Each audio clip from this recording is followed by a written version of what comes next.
কি কেমন আছো সবাই? আশা করছি সবাই ভীষণ ভালো আছো। আমার নতুন আরেকটি ভ্লগে তোমাদের জানাই স্বাগত। তো সকাল সকাল স্নান-টান হয়ে গেছে।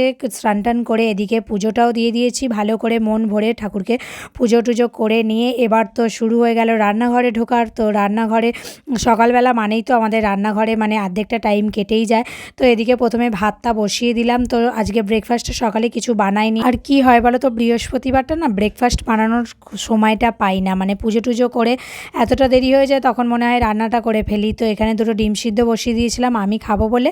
তো তারপরে ছেলে কাঁঠালি কলা খেয়েছিল, বললো আমি আজ আর ডিম সিদ্ধ খাবো না, ভালো লাগছে না। বললাম ঠিক আছে। তো এখানে বরের জন্য চিড়েটা একটু ধুয়ে নিলাম ভালো করে, আর ঘরে পাতা টক দই তো আছেই। তো বললো তাহলে আমি দই চিড়ে খেয়ে নেবো, আর কাঁঠালি কলা ছিল। তো এখানে খাওয়া দাওয়া করে নিলাম। তারপরে তো বর বাজার থেকে এসে গেছে, এসে গিয়ে ও ব্রেকফাস্ট করছে, ওদিকে ছেলে পড়াশোনা করছে। তো এদিকে আমি হ্যাঁ, বিড়ালটা যে দেখলে ও সবসময় এখানে বসে থাকে। তো মাছ এসেছে তো ও আর ওখান থেকে সরবেই না। তো ওকেও এক পিস মুড়ো নিয়ে এসেছিলো, দিলাম। তো দিয়ে এখানে মাছটা নুন হলুদ মাখিয়ে বর বললো আমি তাহলে ভাজি, ততক্ষণ তুই কাটাকুটিটা করে নে। আমি বললাম ঠিক আছে। তো ও সবগুলো মাছ আর ধরাতে পারেনি। তো লাস্টে এসে আমি এটা ভাজলাম। তো ভেজে তারপরে মাছের ঝালটা করার জন্য এখানে পেঁয়াজ আর রসুন কুচিয়ে নিয়েছিলাম। কালো জিরেটা ফোড়ন দিতে ভুলে গেছিলাম। তো তারপরে পেঁয়াজটা সরিয়ে ফোড়নটা দিয়ে দিলাম। তো দিয়ে নুন হলুদ আর লঙ্কা গুঁড়ো দিয়ে পেঁয়াজটা ভালো করে ভেজে নিয়ে তো মাছের ঝালটা করে নিলাম।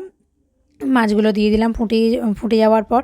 তো মাছটা হয়ে গেছে, এবার ওটাকে নামিয়ে নেবো। দেখতে এরকম লাগছে তো, কিন্তু একটু পরে তোমাদের দেখাচ্ছি কী সুন্দর মাছের ঝালটা দেখতে হয়েছিল, আর খেতেও কিন্তু খুব টেস্ট হয়েছিল। তো এখানে মাছের ঝাল নামিয়ে ওদিকে বটবটি আলু আর পেঁয়াজ কেটে নিয়েছিলাম, নিয়ে বসিয়ে দিলাম নুন হলুদ আর লঙ্কা গুঁড়ো দিয়ে। তো ভালো করে নাড়াচাড়া করে অনেকক্ষণ ধরে তো জল টল দিয়ে ফুটাতে দিয়ে দিলাম। তো ছেলে এবার কি টিফিন নিয়ে যাবে, তো আমি বললাম তাহলে আজকে ডিম পাউরুটি নিয়ে চলে যা। তো দোকান থেকে পাউরুটি কিনে নিয়ে আসলো। তো ওদিকে তরকারিটা হচ্ছে, তো আমি এদিকে ছেলে টিফিনটা বানিয়ে নিই। তো ডিমটা পেঁয়াজ অল্প করে পেঁয়াজ কুচিয়ে দিয়েছিলাম, দিয়ে আর এদিকে পাউরুটিটা সেঁকে ওকে ডিম পাউরুটিটা করে দিচ্ছি। তো ওদিকেও মানে তাড়াহুড়ো করে রান্নাটা এখানে করছি ঠিক কথা, টাইমটাও কিন্তু এদিকে হয়ে গেছে। তো ওকে বললাম যা তুই স্নানটা করে নে।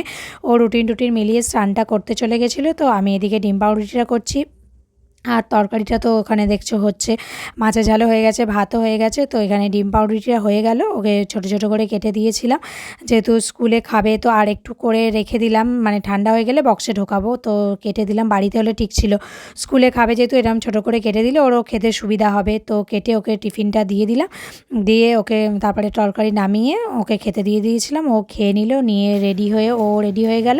তো দুজনে রেডি হয়ে ও একটা ওআরএস কিনে নিয়ে আসলো দোকান থেকে। তো ওআরএস খেতে খেতে ওকে স্কুলে ছেড়ে দিলাম, ও স্কুলে ঢুকে গেল। তো ওখান থেকে তো আমি রোজকার যা তোমরা তো জানোই, আমি চলে গেছিলাম পড়াতে। তো পড়িয়ে টড়িয়ে তারপর চলে এলাম বাড়িতে এসে দেখলাম বড় এসে গেছে। তো ও স্নান টান করে নিল, আমারও টুকিটাকি কিছু কাজ ছিল, কাজগুলো করে নিলাম। কাচা ধোয়া থাকে, মাজামুজি, রান্না করে তো খালি চলে গেছিলাম। তো সব কিছু করে নিলাম, নিয়ে এদিকে দুজনেই খেতে বসেছি। তো আমি দেখো না আগে টক দইটা খেয়ে নেবো। তো ওকে বললাম খাবে, ও বললো না আমি খাবো না। তো আমি টক দইটা অত ভালোবেসে খাই না, তো যার জন্য আগে খেয়ে নিলাম, মানে নুন ছাড়াই খাই। তো আগে খারাপ জিনিসটা খেয়ে নেওয়া ভালো। খারাপ মানে কি, তুমি যেটা পছন্দ করো না, তো তারপরে ভালো জিনিসটা খেলে কি হয়, ওটা আর মুখে থাকে না অতটা স্বাদটা। তো এখানে তারপরে দুজনে গল্প করতে করতে খেয়ে নিলাম। তো খাওয়া দাওয়া করে একটু রেস্ট নিয়ে চলে গেছিলাম ছেলেকে আনতে। তো ছেলেকে স্কুল থেকে নিয়ে দুধ কিনে নিয়ে একদম বাড়ি চলে এলাম। তো এদিকে ও বললো আজকে দুধ মুড়ি খাবো। তো আমি বললাম ঠিক আছে খা। তো ওকে দুধ মুড়ি দিয়ে দিলাম, দিয়ে আমি সন্ধে টন্ধে দিয়ে দুজনে মিলে রিক্সা ধরে চলে গেলাম সোজা জিমন্যাস্টিকে। তো জিমন্যাস্টিকে গিয়ে একটু বসে বসে ওদের প্র্যাকটিস দেখলাম, দেখে ওখানে মানে জিমন্যাস্টিকে গিয়ে যা করি আমি আর আরতি মিলে চলে গেছিলাম চা খেতে। তো চা খাওয়ার পর মনে পড়লো ঝালমুড়ি খেয়ে চাটা খেলে ভালো হতো, ঝালমুড়িটাও যেহেতু খাই রোজ, তো চাটা আগে খেয়ে নিয়েছি। ঝালমুড়ি খাওয়ার পরও কিন্তু ইচ্ছা হচ্ছিলো একটু চা খাই, তো কী আর করা যাবে, চা তো আর বারবার খাওয়া যায় না।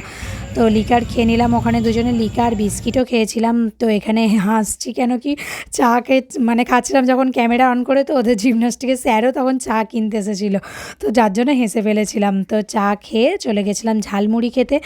তো দুজনে মিলে ঝালমুড়ি খেয়ে ওখান থেকে চলে এলাম জিমন্যাস্টিকে। তো ওখানে আরেকটু বসলাম, ছেলে প্র্যাকটিস করছিল করে, বড় ডিউটি থেকে ফিরে গেছিলো। তো ফিরে আমাদের দুজনকে নিয়ে সোজা চলে এলাম বাড়ি একসাথে তিনজনে মিলে।